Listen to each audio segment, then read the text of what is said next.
Balikan ng panahon, isinulat ang kapalaran ng mga hinirang.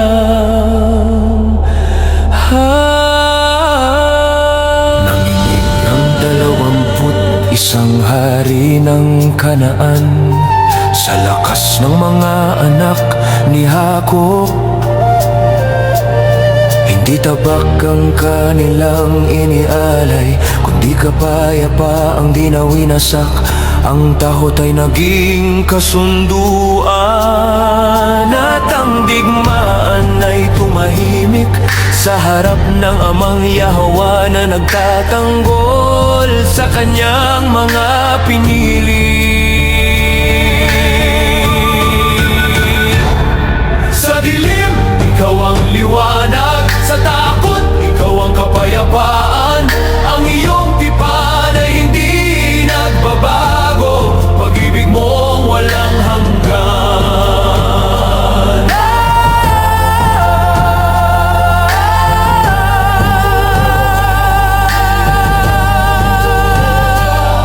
Si Hos, anak ng pag-ibig ni Jacob, ay nanaginip ng pag-ang at liwanag. Ngunit ang panaginip ay naging apoy sa dibdib ng mga kapatid na naiinggit. Pabor ng amay naging sugat, at pag-ibig ay naging balak.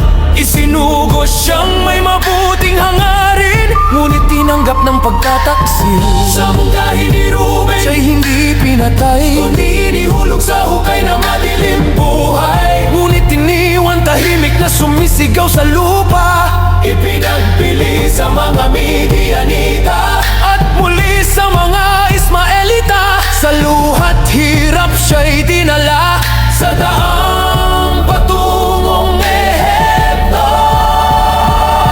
Sa hukay, ikaw ang saksi. Sa daan, ikaw ang kasama. Kahit ang tao'y tumalikod, ang Amang Yahwa ay nanatili.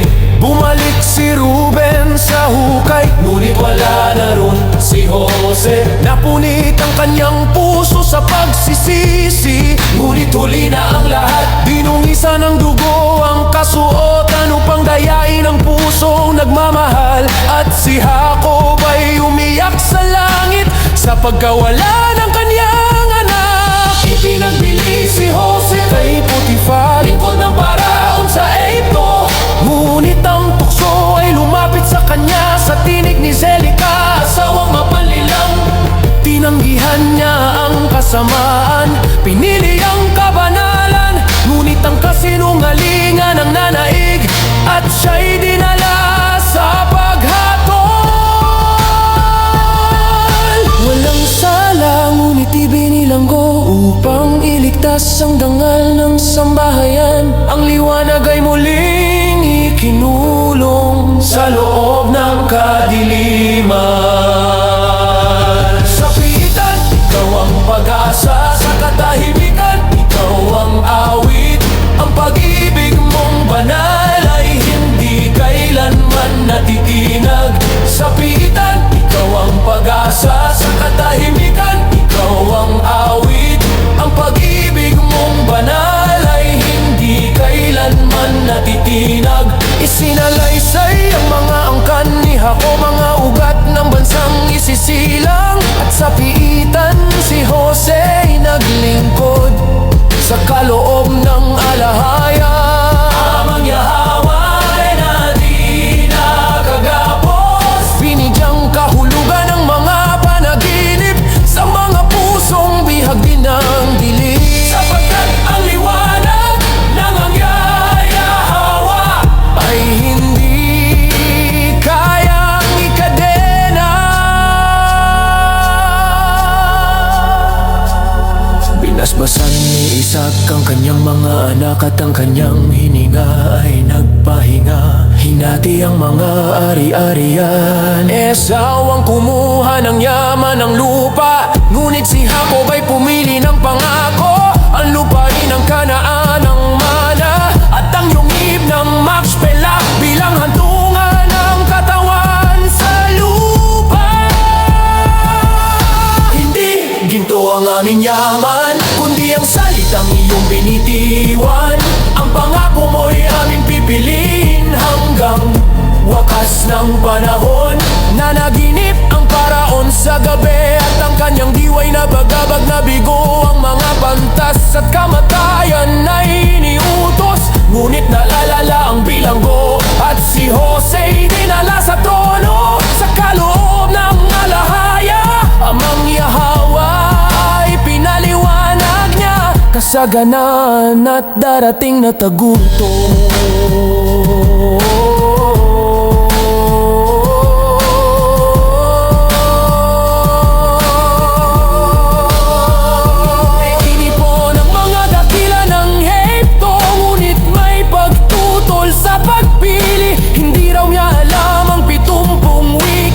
Ngunit isang anghel ang nagturo ng magsalita. Si Jose sa harap ng hari na manghang buong kaharian. Siya'y ginawang pangalawa sa trono at pinuno ng buong Ehipto. Pinihisan ng kasuotang maharlika, pinagkalooban ng kapangyarihan. Ang alipin ay naging tagapamahala sa kalooban ng lahaya Yahawa. Ismalita at nanaikang kasaganaan. Sa Ehipto ipinanganak sina Manases at Ephraim, mga anak ng pag-asa sa banyagang lupa. Nag-ipon si Jose ng pagkain sapagkat dumating ang tagutom. Ang buong lupa ay lumapit sa kanya at ang mga bansa ay humingi ng tinapay. At alam niya sa kanyang puso, darating ang kanyang mga kapatid. Kundi para sa paghihiganti, kundi para sa katuparan ng panaginip.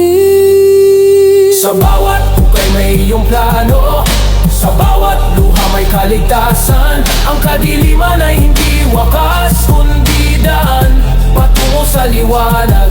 Ang pag-ibig mo hindi nagbabago, ang tipan mo'y mananatili. Ito ang awit ng Israel, ito ang katapatan ng Amang Yahawa.